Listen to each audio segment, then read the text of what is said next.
여러분 안녕하십니까. 오늘이 2026년 1월 10일 오전 10시 51분을 지나가고 있습니다. 벌써 주말이 또 다가왔네요. 이번엔 여기부터 할 차례죠. 기타. 중국의 4대 미인 또는 5대 미인 중 한 명으로 중국 역사상 최고의 미인으로 언급되곤 한다. 다만 정사에선 양귀비를 자질풍염, 즉 체구가 둥글고 풍만한 느낌의 미인이라고 묘사했고, 양귀비 이전에 현종의 총애를 받았던 후궁인 매비가 양귀비를 일컬어 비비라고 욕했다는 일화도 있었던 것 봐선 가냘픈 체형의 현대의 미인상과는 다소 거리가 먼 타입으로 추측된다. 그나마 현대 미 기준과 가까운 부분은 하얗고 깨끗한 피부인데 양귀비는 하루에 목욕을 여러 번 하거나 미용 관리에 신경을 썼다고 알려졌다. 이 미인의 기준을 보면요, 그때 당시에 어떻게 사람이 살았는가를 대강 짐작할 수가 있습니다. 그래서 여러분들 오늘날 미인으로 꼽히는 여자들 보십시오. 되게 비쩍 말랐잖아요. 가냘프고 비쩍 마른 여자들을 미인이라고 하는 거죠.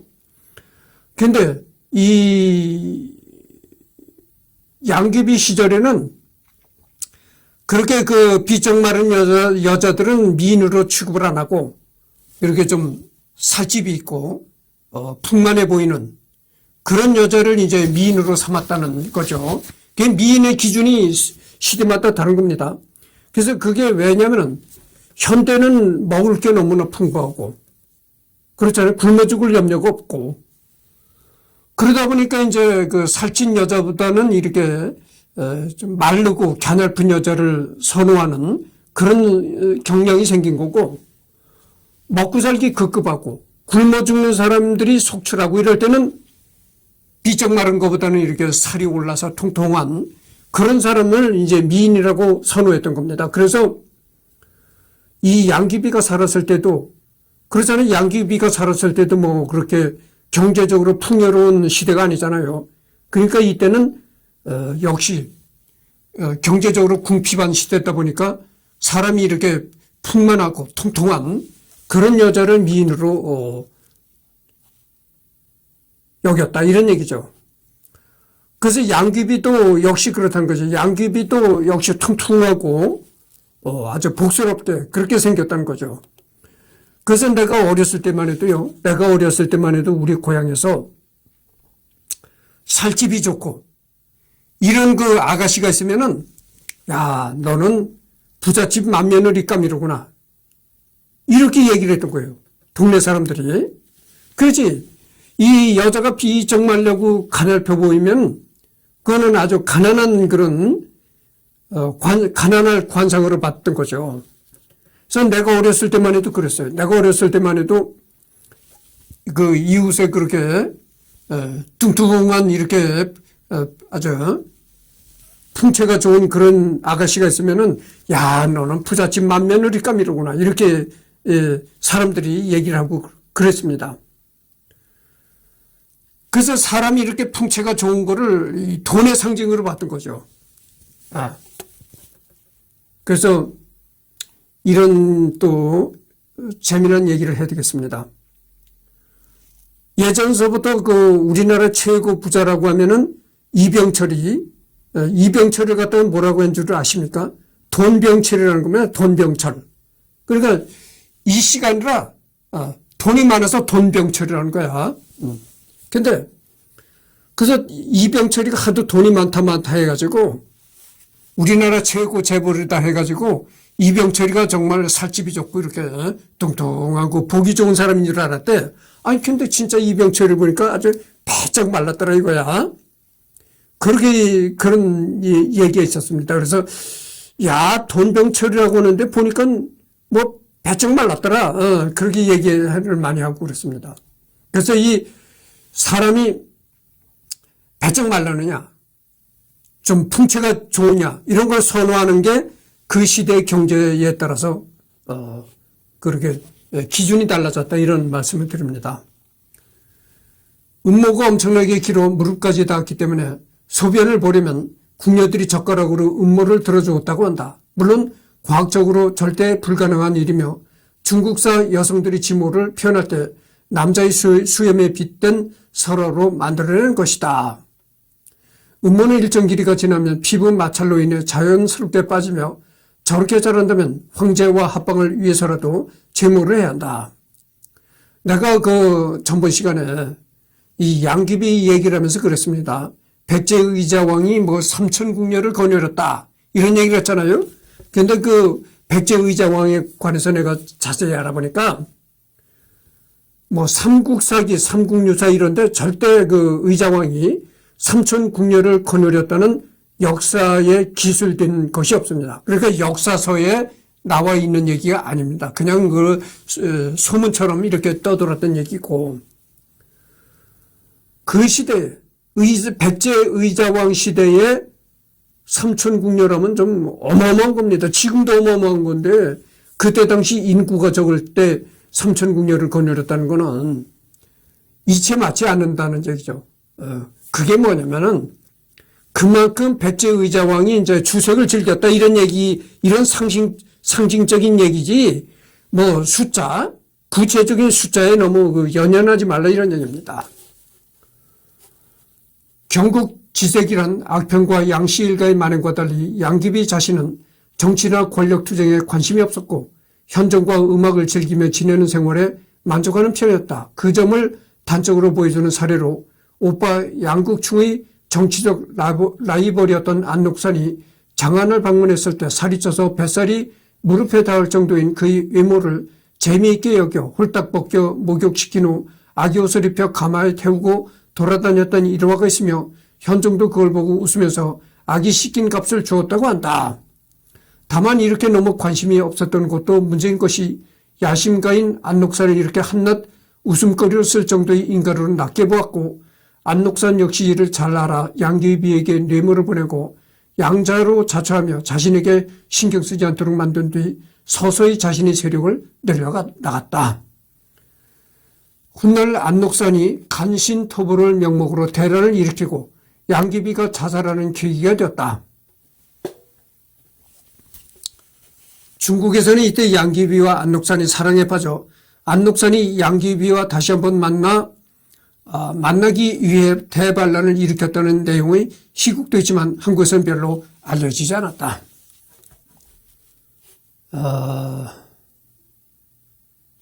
그러니까 이걸 보면 말이죠. 이 양귀비는 직접 뭐 정사에 가담하는 그런 건 없었다는 겁니다. 그냥 이제 현종과 함께 그냥 음악을 듣고 또 현종과 함께 이렇게 낭만을 즐기는 그런 생활을 즐겼을 뿐이지 직접 이 정사에 관여한 건 없었다 이런 얘기죠. 야사에서는 안귀비는 겨드랑이 냄새가 심했다는 설이 있다. 곁에 있던 시종이 솜으로 코를 막고 다닐 정도라 양귀비는 항상 향이 나는 주머니를 옆구리에 끼고 다녔다. 그런데 당 현종은 고질적인 축농증이 있어 양귀비의 암내를 몰랐다. 또 다른 야사로는 오히려 이 암내가 양고기 누린내와 비슷하여 양고기를 좋아하던 당 현종이 더욱 매력을 느꼈다. 이 양귀비가 뭐 암내가 있었다 이런 얘기도 있다는 겁니다.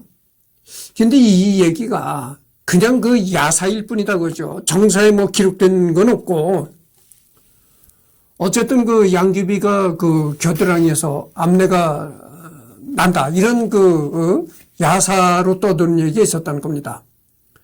근데 이 현종이 양귀비하고 같이 살던 현종이 이제 축농증이 있어가지고 양귀비에서 나는 취를 잘 맡지를 못했다 뭐 이런 얘기도 있다고 하네요.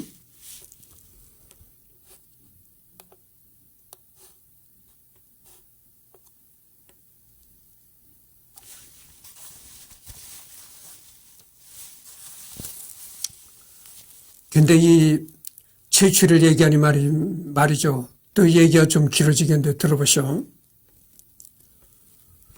내가 어렸을 때 나는 서양을 동경했고 서양 여자를 내가 서양의 어떤 뭐 바이올리니스트 또 이렇게 뭐 이런 여자들을 굉장히 좋아했다. 그래서 내가 좀 더 좋은 환경에서 자랐더라면 그런 서양의 바이올리니스트나 성악가 이런 여자하고 결혼을 했지 않았을까 이런 얘기를 했잖아요. 근데 이 서양 여자들이 역시 냄새가 납니다. 여러분들 여러 인종들을 대부분 사람들은 알겠지만 대부분 서양의 백인 미녀들 있잖아요. 머리가 노랗고 백인 미녀들. 그런 인종이 냄새가 납니다. 근데 그 냄새가 나도 말이죠. 아주 독한 사람이 있고 덜한 사람이 있고 사람마다 달라요. 근데 채취도 어떤 음식을 평소에 즐겨 하느냐 거기에 따라서 채취가 달라진다는 얘기 있죠. 그런 얘기도 있어요. 근데 하여튼 서양의 백인 머리가 노란 백인들이 주로 이제 채취가 납니다. 나는데 백인뿐만이 아니죠. 이 흑인도 채취가 납니다. 다만 이제 채취가 비교적 덜 나는 게 이제 황인종, 특히 이제 코리아, 한국 사람은 채취가 안 난다고 하죠. 근데 우리와 같은 중국 사람도요, 한족 중에서도 이 채취가 나는 사람들이 있어요. 그렇다는 걸 말씀드립니다.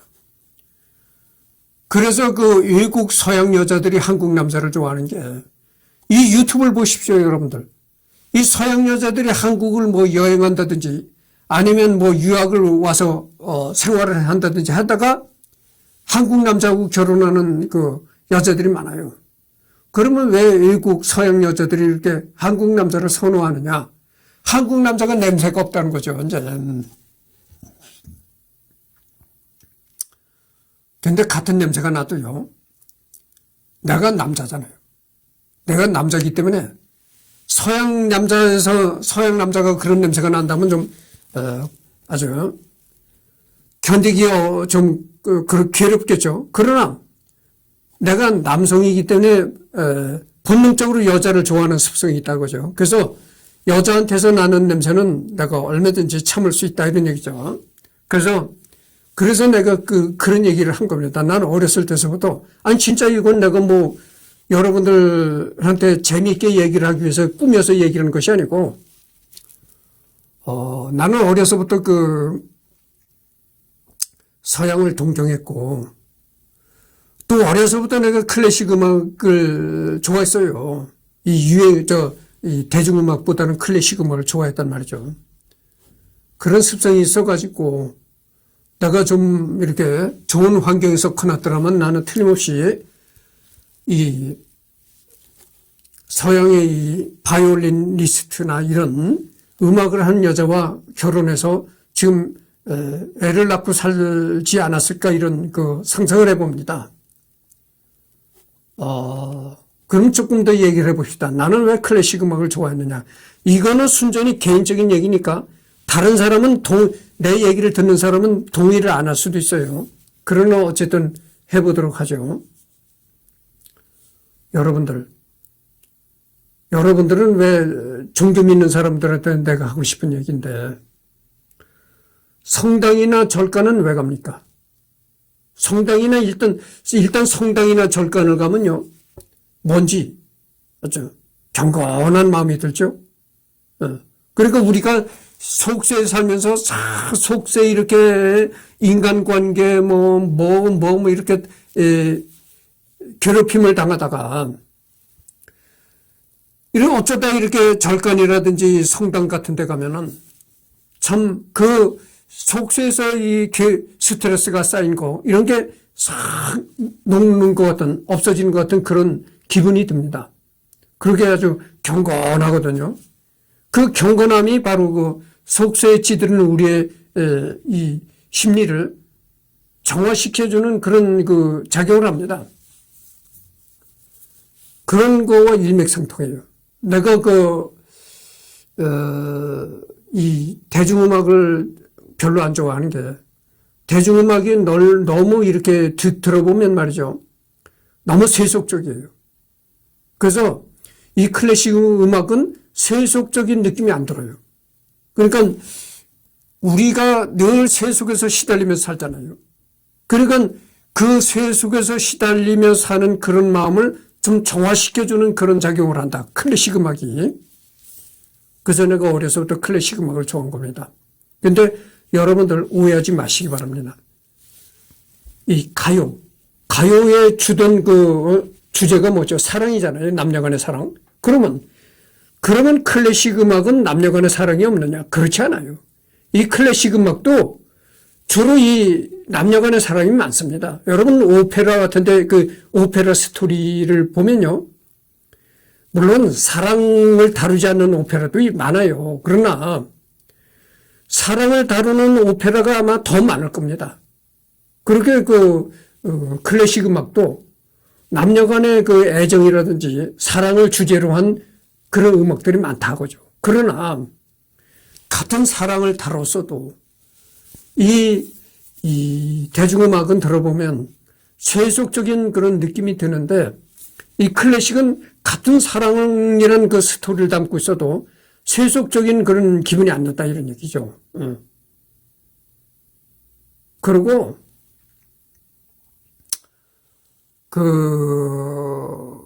이것도 이런 얘기를 하면 또 남이 동의하지 않을 수도 있어요. 내 개인적인 감정이라고 그랬잖아요. 나는요, 어렸을 때부터 이 클래식을 듣게 된 게, 여러분들 클래식 음악 하면은 여러 가지 까다로운 이론을 알고 있어야, 그래 듣는 걸로 이렇게 잘못 오해하는 사람들이 있어요. 아니, 물론 여러 가지 클래식 음악의 이론들, 그 다음에 클래식 음악사 같은 거, 발달사, 이런 걸 알고 클래식 음악을 들으면, 금상첨화겠죠. 그러나, 그런 걸 몰라도 들을 수가 있다 이거죠. 감각. 여러분들 이 감각이라는 문제를 설명할 수 있다거나 논리적으로 설명할 수 있나요? 설명할 수 없는 겁니다. 감각. 그렇잖아요. 그래서 이 클래식 음악의 감각이 발달되는 사람이 있습니다. 개인적으로. 그러니까 사람마다 그 인성이 다 다르잖아요. 그래서 나는 어렸을 때부터 이 클래식 음악을 듣는 감각이 발달했다고 볼 수가 있죠. 그래서 결국은 클래식 음악도 어떤 음악적인 이론이나 이런 걸로 음악을 듣는 것이 아니고 클래식 음악도 하나의 감각으로 듣는다 이런 얘기죠. 그러니까 클래식, 어떤 사람들은 클래식 음악이 학구적인 음악이다 이렇게 해가지고 무슨 이론으로 음악을 듣는 걸로 이렇게 생각을 하는데 그게 잘못됐다 이거죠. 클래식 음악도 이 감각으로 듣는다 이런 얘기죠. 음악적인 그 감각으로 듣는다 이런 얘기죠. 그러면 그 감각이라는 게 뭐냐? 그거를 이론적으로 설명할 수 없는 거다 이런 얘기죠. 노자의 도덕경을 보면 첫 구절에 뭐가 나옵니까? 도를 도라고 말하면 그것은 도가 아니다 이랬단 말이죠. 그러니까 도라는 것은 언어로 표현할 수 없는 거다. 언어를 초월한 것이 초월한 게 바로 도다 이런 얘기거든. 감각이라는 것도 똑같아요. 아니 감각이라는 이런 것이다 언어로 표현할 수 있나요? 각자는 각자 느끼는 개인 감정인데 감각이 이런 것이다 언어로 표현한다면 그건 감각이 아니다 이런 말씀을 드립니다. 하여튼 주절주절 또 얘기가 길어졌는데 본격적으로 양귀비를 또 들어가야 되겠죠. 원래 불타 죽은 사람은 양귀비가 아닌 시녀였고 양귀비 본인은 도주였다는 설이 있는데 그 도망간 곳이 다름 아닌 일본이었다고 나왔다. 구체적으로는 양귀비가 도치 없는 배를 타고 일본을 건너가 상륙하여 땅에 쓰러졌는데 야마구치현 주민들이 양귀비를 발견해서 구했고 이후 거기서 더 살다가 죽었다는 내용이다.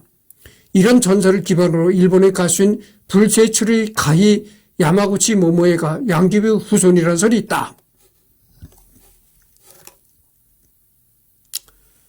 전번 시간에 내가 군사 구태타가 일어나가지고 양귀비가 그 가까운 불당에 가서 그 절간에 가서 그 절간에 목을 메어 죽었다 이런 얘기를 했잖아요. 근데 어느 한 곳도 야사에는 이런 얘기가 떠돈다는 겁니다. 양귀비가 죽지 않고 일본으로 피신했다.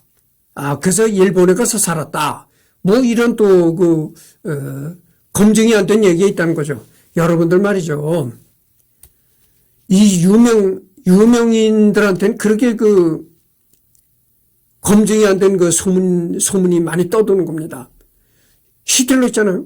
히틀러가 권총 자살했다고, 우리가 역사 시간에 배웠단 말이죠. 그런데 그게 아니고, 히틀러가 저 아르헨티나에 피신을 갔었다는 거. 피신을 가서 거기서 성령 수술하고 아주 수명을 다해서 죽었다.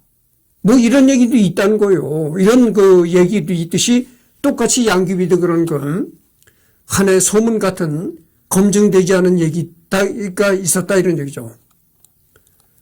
야마구치 모모의 본인조차도 언론에서 이렇게 주장하여 원래 양씨라며 족보까지도 보여주기도 했지만 한국계인 손정의가 자신의 성씨를 들어 조상 중에 중국계의 혈통도 섞였다는 립 서비스를 했듯이 조선시대 일부 양반들이 족보에서 성씨 시조를 명망 있는 중국계 인사들로 하던 유행에 맞물려 있는 것을 고지것들을 믿다는 설이 약간 더 타당하다. 그러니까 이거는 양귀비가 뭐 일본으로 건너가서 살다가 수명을 다해서 죽었다. 뭐 이런 얘기는 검증되지 않은 그런 그냥 헛소문에 불과하다. 이런 얘기죠. 당 현종이 양귀비에게 홀린 이유가 그녀가 허리에 차고 다닌 사양 주머니 향랑 때문이었다는 설이 있다. 양귀비 사후 그녀의 무덤 주변에는 황제의 후궁들이 양귀비가 허리에 찼던 향랑을 구하기 위해 보낸 도적들이 많았다. 이게 또 재미난 얘기인데 내 얘기 좀 들어보시오. 사양 주머니. 이 지금 온라인 쇼핑몰에 들어가서 검색을 해보면 페로몬 향수라는 게 있다 그래요. 페로몬 향수. 그건 이제 남성들이 주로 사용하는 향수라고 합니다. 그래서 나같이 이제 여자가 없어서 잠깐 못 간 사람은 그 페로몬 향수를 뿌리고 다녀라. 응? 그 페로몬 향수가 여자들이 그렇게 좋아한다는 거죠.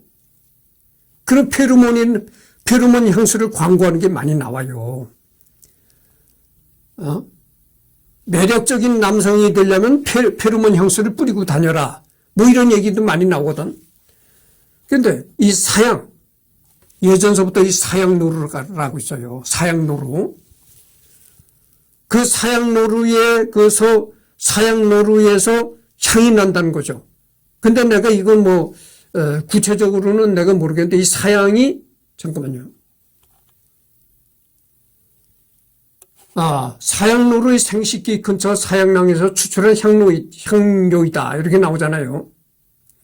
이 사양노루가 있는데, 이 사양노루가 하도 많이 잡아가지고 멸종위기에 처한 동물이라고 내가 알고 있어요. 그래서 이거는 지금 함부로 있다 하더라도 멸종이 됐는지 하여튼 멸종위기에 있는지 하여튼 그럴 거라고 봅니다.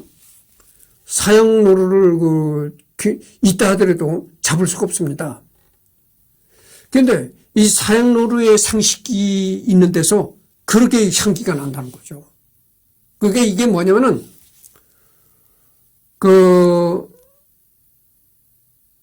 짝짓기. 그러니까 사양노루도 이제 짝짓기가 욕망이 생길 거 아니에요. 그러니까 사양노루도 이성을 유혹하는 그런 향을 발산한다는 거죠. 이 생식기 부분에. 그래서 사양노루를 잡아가지고 그 생식기 부분에 그 향주머니를 도려내가지고 말린다고 그래요. 그래서 그거를 이제 몸에다 지니고 다닌다 그래요. 그래서 나같이 이렇게 여자가 없는 남성이 그걸 몸에다 지니고 다니면 여자가 따르고, 여자가 시집 못 간 노처녀가 그거를 몸에 붙여가고 다니면 남자가 따른다. 그 향기 때문에 이성을 유혹하는 그 향기다 그죠. 근데 그 사양노루 향이 금방 이렇게 사양노루를 금방 잡아가지고 그 향주머니를 도려내가지고 맡아보면 굉장히 악취가 난다는 겁니다. 악취. 향기가 아니라 악취가 난다는 거예요. 너무나 그 향이 독해가지고 악취를 느껴진다는 거죠. 그래서 그거를 말리는지 어떻게 하는지 하여튼 그런 가공 과정을 거치면은 그게 향이 좀 이렇게 독한 향이 좀 순화가 돼가지고 굉장히 유혹적인 향이 난다는 거죠. 그래서 이 사양노루는 말이죠. 한의사들이 요즘에 많잖아요. 한의원에서는 이 노루를 굉장히 그 고가의 약재로 취급합니다. 그래서 이 사양의 사양 같은 거, 이런 거는 정말, 엄청난 돈을 줘야 되고, 엄청난 돈을 줘도 아마 지금 진품은 구하지 못할 것으로 생각을 해요. 그렇습니다. 그래서 이 양귀비가 그렇게 그 남성들을 홀린 것은 이 사양노루의 그거를 향을 차고 다녔다. 이런 얘기도 있었다는 거죠. 양귀비 눈동자가 푸른색이었고, 그래서 안록산과 같은 생목인이었다는 설은 후대 사람들이 상상과 추측에서 비롯되었을 뿐, 양귀비를 이민족이나 생목인으로 언급한 사설은 없다. 애초에 양귀비 가문인 홍농 양씨는 그 연원이 주대부터 수급했기 때문에 양귀비가 생목이었다는 것은 전무하다. 그리고 이제 지금 26분을 경고했습니다. 대중매체에서 문학에서는 양귀비가 어떻게 등장하고 있는가. 백거의 시 장한가는 양귀비와 현종의 비극을 모티브로 했다. 이후 진흥의 당나라 소설 장한가전과 약사의 송나라 소설 양태진 위전 등 윤색은 더욱 보태져서 양귀비와 당현종의 이야기는 로맨틱한 비극으로 기록되었다. 유메 마쿠라 바쿠의 일본 소설 사문공의 당나라에서 귀신과 연애하다 1차에 등장한다. 영화도 양귀비에 관한 영화가 많이 제작되었다 이런 얘기죠. 1962년 개봉한 한국 영화 천하일색 양귀비에서는 배우 도금봉이 연기했다. 1962년 개봉한 한국 영화 양귀비에서는 배우 김지미가 연기했다. 제작 및 상영 당시 이 영화와 천하일색 양귀비 모두 스타성 겨루기로 유명했는데 이 영화에서 김지희 목욕신을 홍보하며 이목을 끌자 천하일색 양귀비 역시 도금봉의 목욕신을 찍었다는 뒷이야기가 전해진다. 결국 둘 다 흥행에 실패해서 무승부로 마무리됐다. 여러 가지는 읽지 않겠습니다. 그리고 드라마에도 사극 같은 데서도 양귀비가 많이 등장했다. 심지어는 게임, 컴퓨터 게임에서도 이 양귀비라는 인물이 등장한다 이런 얘기죠. 코웨이 게임 삼국지 1차에서는 본명 양옥환으로 나오며 전기 재패 모두 관도 대전 클리어 보상으로 해금된다. 능력치는 통솔 이런 게 나오고 둘러보기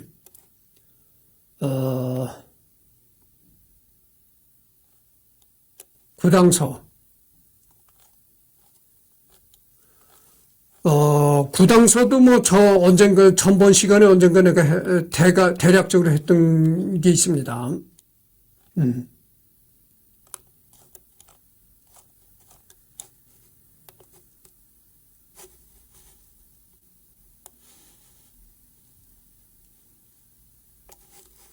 그래서 생애를 보면 자결하다 이렇게 했고, 대중매체는 이제 문학, 영화, 드라마, 게임까지 했습니다.